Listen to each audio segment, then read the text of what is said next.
Hola, mi nombre es Rosmary Díaz de Peñate. Soy psicóloga clínica y orientadora de la conducta. También soy adventista del séptimo día. En esta oportunidad quiero hablarles acerca de un tema muy importante.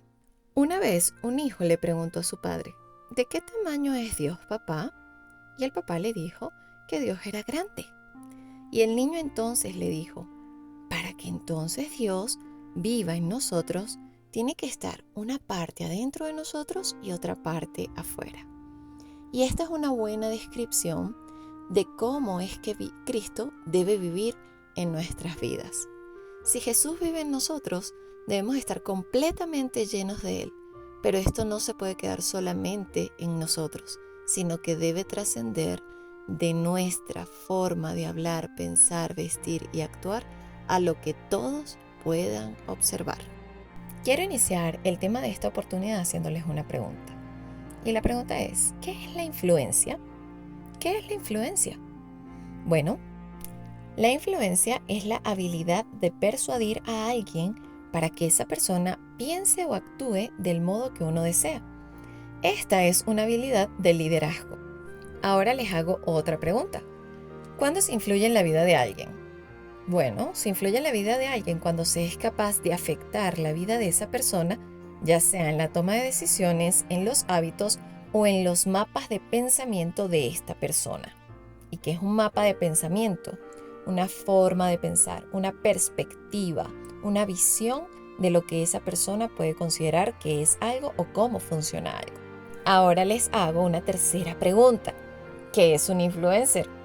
Este es un término que se usa muy común en este tiempo. Un influencer es una persona que es capaz de hacer que su opinión, tal y como la expresa, sea compartida por mucha gente. Es una persona con una alta capacidad comunicativa y con criterio. Hoy en día existen muchos influencers que usan las redes sociales para hacer llegar su opinión y persuadir a sus seguidores para que estos compren sus productos, le hagan ganar dinero o para que acepten y validen sus pensamientos e ideas. Sin embargo, a través de los siglos no se ha visto un influencer mayor que haya tenido y tenga tantos seguidores como los tuvo y como los tiene actualmente el carpintero de Nazaret. Y sí, me refiero a Jesucristo, que en una sola reunión, en un solo live, era capaz de reunir más de 5.000 personas y hacer que todas estas aceptaran sus ideas, pensamientos y opiniones. Y de eso estaremos hablando y hablaremos en este momento, de mi capacidad y deber de influir en los demás. Y para ello yo me debo preguntar, ¿quién soy yo y cómo puedo influir en los demás? ¿Soy una madre, un padre, un tío, una tía, un primo, una prima, abuelo, abuela, un amigo, un director de club, algún cargo en la iglesia? Y probablemente sí. Y no es necesario que yo posea un alto cargo distinguido para poderme convertir en algo que fui llamado a ser. Y ahora tú dirás, ¿llamado a ser influencer? Pues sí, fuimos todos llamados a eso, a dejar que seamos transformados en influencers. ¿Se acuerdan de esta frase? Pescadores de hombres. Bueno, hoy eso sería influencers. Jesús le dijo a Pedro, a Andrés, a Santiago y a Juan que dejaran todo y que lo siguieran para ser ahora pescadores no de peces, sino de hombres, atraer hombres a los pies de Cristo. Este es el último tema del programa Mente Sana. Una vez que conocemos nuestra identidad y nos aceptamos como hijos de Dios, somos capaces de reconocer nuestra valía personal, favoreciendo así nuestro bienestar psicológico. Entonces ahora sí podemos establecer relaciones positivas con otros, amando a nuestro prójimo y despojándonos del egoísmo y el pensamiento centrado únicamente en mi bienestar, en mi interés y en mi conveniencia. Podemos aceptar nuestro propósito en la vida, que es servir y dejar que Dios termine en nosotros la obra que prometió realizar. Podemos crecer de manera personal, tal como Él lo desea y como Jesús lo hizo, porque Jesús crecía en gracia y sabiduría para con Dios y los hombres.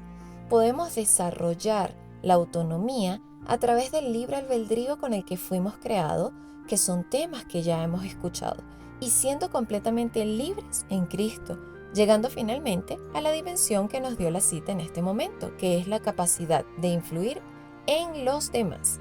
Y bueno, probablemente tú te estés preguntando, ¿y cómo hacemos esto? ¿Cómo puedo influir en los demás? Pues no te preocupes, vamos a hablar de eso. Jesús dejó la fórmula para influir en los demás y vamos a verlo en 3 áreas específicas de nuestras vidas. Así que presta mucha atención. Jesús dijo en Mateo 5:13, vosotros sois la sal de la tierra. ¿Y cuál es la función de la sal? La sal es conocida en la cocina, sí, por dar sabor, pero también por su función de preservar y conservar los alimentos, para que estos no se dañen, incluso para que puedan durar más tiempo y para limpiarlos. Y nosotros estamos llamados a eso, a ser la sal de la tierra, a poder preservar a las personas que nos rodean del mal, de la influencia de Satanás. Jesús dijo en ese mismo versículo que cuando la sal pierde su sabor, no sirve para más nada. Y eso sucede cuando nos separamos de Cristo, quedamos sin sabor, sin poder para poder alcanzar almas para los pies de Cristo. En el discurso maestro de Jesucristo, Elena de White dice, los cristianos que son purificados por la verdad poseerán virtudes salvadoras que preservarán al mundo de la completa corrupción moral. La sal tiene que unirse con la materia a la cual se le añade. Tiene que entrar e infiltrarse para poder preservar. La influencia personal es un poder. Tenemos que acercarnos a los que queremos mejorar. Y qué importante es esto. Debemos acercarnos para poder mejorar, para poder preservar. Debemos estar en ese lugar donde queremos alcanzar almas para poder preservar estas almas con nuestra influencia del mal. Donde nosotros estemos, debemos lograr que las personas con nuestra presencia tengan el deseo de hacer las cosas que glorifiquen y honren el nombre de Dios. Por eso, esta esfera, esta área, esta dimensión de la influencia, la vamos a llamar testimonio. Es el testimonio que nosotros podemos dar para que otros entonces puedan ser influenciados y ser preservados del mal. Ahora, para poder ser la sal de la tierra, tenemos que continuar leyendo Mateo 5:14, porque no podemos dar testimonio de alguien que no viva en nosotros. Jesús también nos llamó, vosotros sois la luz del mundo. Y ahora te pregunto, ¿cuál es la función de la luz? La función de la luz es alumbrar para tener visibilidad. Pero ¿sabes qué? La luz también es fuente de vida y energía para los seres vivos. Sin luz, las plantas no pueden crecer. Y si las plantas no pueden crecer, no pueden dar oxígeno. Y si no hay oxígeno, no podemos respirar.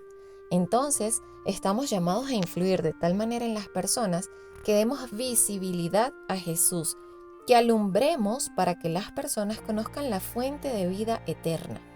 También en el discurso maestro de Jesucristo, Elena de White dice, como Cristo era el medio de revelar al Padre, nosotros hemos de ser los medios de revelar a Cristo. Las palabras del Salvador, vosotros sois la luz del mundo, indican que Jesús confió a sus seguidores una misión de alcance mundial.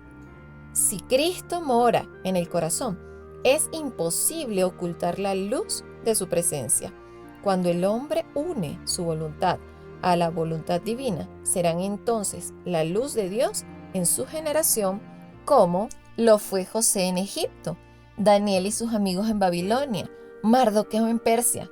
Finalmente, en este aspecto, así como los rayos del sol penetran hasta partes más remotas del mundo, Dios quiere que el Evangelio llegue a toda alma en la tierra. Por eso estamos llamados a ser la luz del mundo. Y para poder dar luz al mundo, tenemos que tener esa luz dentro de nosotros. Debemos tener esa fuente de poder dentro de nosotros. Y es tan grande que no solo va a estar en nosotros, sino que también va a salir a través de nosotros para poder alcanzar a otros. Ahora, la tercera área que vamos a trabajar para poder influenciar en los demás es en nuestro carácter. Que nuestro carácter sea semejante al de Cristo. ¿Cómo hacemos eso? ¿Es posible acaso que nosotros seamos semejantes a Cristo? Pues escuchemos lo que dijo Pablo en 2 Corintios 3, 2 al 3. Pablo dice que nosotros somos ministros del nuevo pacto. Y dice, nuestras cartas sois vosotros, escritas en nuestros corazones, conocidas y leídas por todos los hombres, siendo manifiesto que soy cartas de Cristo, expedidas por nosotros, escritas no con tinta, sino con el Espíritu del Dios vivo, no en tablas de piedra, como el antiguo pacto, el viejo pacto del Sinaí, sino en tablas de carne, del corazón. ¿Y cuál es la función de una carta? Pues una carta tiene la función de comunicar, de llevar un mensaje. Cuando Dios hizo al hombre, dijo, hagamos al hombre a nuestra imagen y semejanza. ¿Cuál es la carta que Dios quiere que nosotros llevemos al mundo? Esa carta que Dios quiere que nosotros llevemos al mundo es su carácter. Ese fue y ha sido el plan de Dios desde la creación. Él quiso sellarnos con su carácter para que fuéramos como Él, semejantes a Cristo. Él quiso hacer lo que un padre y una madre quieren hacer en la actualidad. Nosotros queremos esforzarnos en transmitir nuestros valores y legado a nuestros hijos. Dios nos llama a través del pacto eterno, como dice en Ezequiel 36, del 26 al 27, a poner su carácter en nosotros, en derramar su Espíritu Santo en abundante medida sobre nosotros. Y es Él quien va a hacer esa obra. Y así es que nosotros vamos a poder influir en los demás. En la matutina Maranata del 10 de abril dice, la transformación del carácter ha de atestiguar al mundo que el amor de Cristo mora en nosotros. El Señor espera que su pueblo demuestre que el poder redentor de la gracia puede obrar en el carácter deficiente y desarrollarlo simétricamente para que lleve abundante fruto, a fin de que cumplamos el propósito de Dios, y para eso debe hacerse una obra preparatoria. Entonces, queridos amigos y hermanos, para lograr esta dimensión de influir en los demás, debemos aceptar la transformación de nuestro carácter, mantenernos conectados a la fuente de poder y de luz, y así daremos testimonio y se cumplirá lo que dice Mateo 24:14, y vendrá el fin. ¿Por qué? Por testimonio, por la predicación del Evangelio, por testimonio a todo el mundo. Y eso es lo que nosotros deseamos y anhelamos. Así que oremos y digamos a Dios que nos ayude a aceptar su obra en nuestras vidas, que termine su obra en nuestras vidas. Demos cabida al Espíritu Santo para ser transformados y así podremos influir en los demás, siendo luz del mundo, sal de la tierra y cartas leídas al mundo. Que el Señor les bendiga.